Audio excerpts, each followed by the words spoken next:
Assalamualaikum warahmatullahi wabarakatuh. Berjumpa kembali dengan kami channel Errol Kembar, sebuah channel tempat kita berbagi inspirasi, motivasi, tutorial, dan video pembelajaran. Jangan lupa hari ini untuk selalu bahagia dan bersih.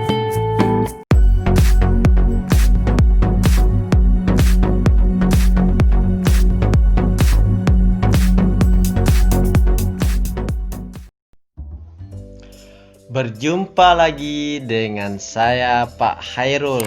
Kali ini kita sudah berada di materi kelas 5 tema 6 subtema 1 pembelajaran yang ketiga. Pada pembelajaran yang ketiga ini kita akan membahas 3 muatan sekaligus, yaitu muatan bahasa Indonesia, di mana kita akan mempelajari tentang bagaimana menentukan ide pokok dari sebuah teks eksplanasi. Kita juga akan membahas tentang ilmu pengetahuan alam, ilmu pengetahuan sosial, dan PKN, yaitu menentukan pengertian daripada hak. Bagaimana penjelasannya? Simak video ini sampai akhir dan jangan lupa di akhir video untuk like, subscribe, dan komen, serta aktifkan lonceng notifikasi agar kalian tidak ketinggalan dengan video-video terbaru dari channel Errol Kembar. Baiklah, sekarang kita mulai pada materi yang pertama, yaitu bahasa Indonesia. Perhatikan gambar di bawah ini. Dapatkah kamu menceritakan gambar-gambar di atas? Tahukah kamu bahwa matahari adalah sumber energi yang tidak pernah habis dan diperlukan oleh seluruh makhluk hidup yang ada di bumi, termasuk masyarakat Indonesia. Manusia dan lingkungan sekitar memerlukan sumber energi panas untuk kelangsungan hidupnya. Nah, pada muatan bahasa Indonesia, kita akan menentukan gagasan pokok dan informasi penting dari teks eksplanasi. Simak penjelasan berikut ini dengan seksama. Bacalah buku kalian halaman 24 sampai 25. Bacalah bacaan yang berjudul Manusia dengan Lingkungannya.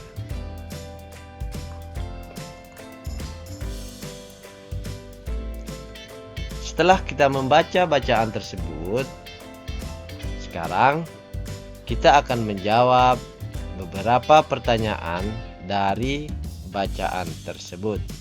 Jawablah pertanyaan berikut ini berdasarkan bacaan di atas. Yang pertama, apa yang dimaksud dengan lingkungan alam? Coba kalian tebak, kira-kira apa yang dimaksud dengan lingkungan alam? Jadi lingkungan alam terdiri atas benda-benda mati dan makhluk hidup yang saling berinteraksi. Pertanyaan yang kedua, apa sajakah interaksi yang terjadi dalam lingkungan alam? Interaksi yang terjadi dalam lingkungan alam yaitu interaksi antara benda mati dan makhluk hidup serta interaksi antara makhluk hidup dengan makhluk hidup lainnya. Pertanyaan yang ketiga, jelaskanlah salah satu contoh bentuk interaksi dalam lingkungan yang terdiri atas lingkungan makhluk hidup dan benda mati. Dari bacaan di atas, kita dapat mengetahui jawabannya, yaitu contoh interaksi makhluk hidup dan benda mati adalah curah hujan dan suhu mempengaruhi jenis tanaman di suatu daerah. Sementara pertanyaan yang keempat, jelaskanlah interaksi yang terjadi antara manusia dengan lingkungan alamnya. Interaksi antara manusia dan lingkungan alam dikelompokkan menjadi 2, yaitu manusia menyesuaikan diri dengan alam dan memanfaatkan alam untuk memenuhi kebutuhannya. Sementara pertanyaan yang kelima, berikanlah contoh bentuk interaksi antara manusia dengan lingkungan alam yang kamu ketahui. Salah satu contoh yang Pak Hairul berikan adalah contoh interaksi antara manusia dan lingkungan alam adalah petani menyesuaikan waktu tanam dengan musim hujan agar tanaman tumbuh dengan baik. Nah, sekarang kita akan menentukan gagasan pokok dan informasi penting pada teks paragraf. Apa saja langkah-langkah untuk kita menentukan gagasan pokok sebuah teks eksplanasi? Yang pertama, kita harus memperhatikan judul teks. Yang kedua, membaca teks dengan seksama. Yang ketiga, menemukan informasi penting dari kata kunci yang terdapat pada setiap paragraf. Dan yang keempat, memahami dan menuliskan informasi penting dengan kalimat tersendiri. Nah, dari teks bacaan di atas kita dapat menentukan gagasan pokok dari setiap paragraf serta informasi pentingnya. Sebagai contoh, paragraf pertama, pokok pikirannya adalah interaksi makhluk hidup dengan lingkungan alam. Sementara informasi penting yang didapat, yang pertama, makhluk hidup berinteraksi dengan makhluk hidup lainnya. Makhluk hidup juga berinteraksi dengan benda-benda mati di sekitarnya. Yang ketiga, makhluk hidup mendapatkan sumber penghidupan dari lingkungan alam. Yang keempat, interaksi makhluk hidup dengan lingkungan alam berbentuk hubungan timbal balik. Paragraf yang kedua, pokok pikirannya adalah interaksi makhluk hidup dan benda mati saling memengaruhi dan berkaitan. Sementara informasi penting yang dapat kita ambil adalah yang pertama, benda mati dan makhluk hidup saling mempengaruhi dan berkaitan. Yang kedua, benda mati dapat mempengaruhi kelangsungan hidup makhluk hidup. Dan yang ketiga, makhluk hidup juga dapat mempengaruhi benda mati. Sementara paragraf yang keempat, pokok pikirannya adalah interaksi manusia dengan lingkungan alam. Informasi penting dapat kita ambil, manusia berinteraksi dengan lingkungan alam. Untuk paragraf selanjutnya, coba kalian berkreasi secara mandiri. Pak Guru yakin kalian jauh lebih hebat dari Pak Guru. Selanjutnya, perhatikan percakapan dua orang berikut ini. Dari bacaan itu, saya semakin mengerti bahwa manusia sangat bergantung pada lingkungan alamnya. Betul, manusia mempunyai kemampuan untuk mempelajari keadaan lingkungannya dan melakukan penyesuaian untuk bertahan hidup. Yuk, kita coba mengamati lingkungan sekitar kita. Sekarang kita memasuki muatan ilmu pengetahuan sosial. Kita akan membahas tentang interaksi manusia dengan lingkungan alam. Perhatikanlah lingkungan di sekitar tinggalmu. Berdasarkan keterangan pada bacaan di atas tentang interaksi manusia dengan lingkungan, cobalah lakukan pengamatan terhadap lingkungan di sekitarmu. Gunakan pertanyaan berikut ini sebagai panduanmu. Yang pertama, bagaimanakah kondisi geografis lingkungan daerah tempat tinggalmu? Apakah termasuk daerah pantai, pegunungan, atau daratan? Kebetulan di daerah tempat Pak Hairul tinggal, lingkungan tempat tinggal Pak Hairul, kondisi geografisnya adalah dataran. Selanjutnya, apa pekerjaan utama orang-orang di sekitarmu? Di tempat Pak Hairul, pekerjaannya rata-rata adalah sebagai petani. Tentu di tempat kalian juga berbeda dengan tempat tinggal Pak Hairul. Yang ketiga, apa saja bentuk interaksi masyarakat sekitarmu dengan lingkungan alamnya? Lengkapilah tabel berikut. Perhatikan contohnya. Ini ada contoh bercocok tanam. Hasil interaksi lingkungan alam, mudah mendapatkan sayuran segar. Apa contoh yang lain? Menjadi nelayan. Hasil interaksinya, mudah mendapatkan berbagai jenis ikan. Contoh yang lain lagi, melakukan budidaya dan penanaman pohon kelapa misalnya. Apa yang didapat? mudah mendapatkan pohon kelapa. Contoh terakhir yang dapat Pak Hairul berikan, mengelola kawasan pantai menjadi objek wisata. Apa yang didapat? Meningkatkan pendapatan masyarakat. Tentu masih banyak lagi bentuk interaksi masyarakat dengan alamnya. Coba kalian berkreasi, kalian buat sebanyak-banyak mungkin bentuk interaksi masyarakat dengan alam serta hasil interaksi dengan lingkungan alamnya. Terus yang keempat, apa kesimpulan yang kamu dapatkan dari kegiatan ini? Jadi Pak Hairul coba memberikan sebuah kesimpulan. Jadi kesimpulan ini bisa kalian buat sendiri, sesuatu yang lebih bagus dari kesimpulan yang Pak Hairul berikan. Kesimpulannya, interaksi manusia dengan lingkungan alam dipengaruhi oleh kondisi geografis. Sebagai contoh, masyarakat di daerah pantai menyesuaikan diri dengan berprofesi sebagai nelayan. Dari lingkungan pantai, masyarakat dapat memanfaatkan sumber daya alam yang ada untuk memenuhi kebutuhan hidup. Itulah beberapa penjelasan tentang ilmu pengetahuan sosial mengenai interaksi manusia dengan lingkungannya. Mudah-mudahan apa yang disampaikan tadi dapat dicerna dan dapat menjadi ilmu pengetahuan yang berguna bagi kita semua.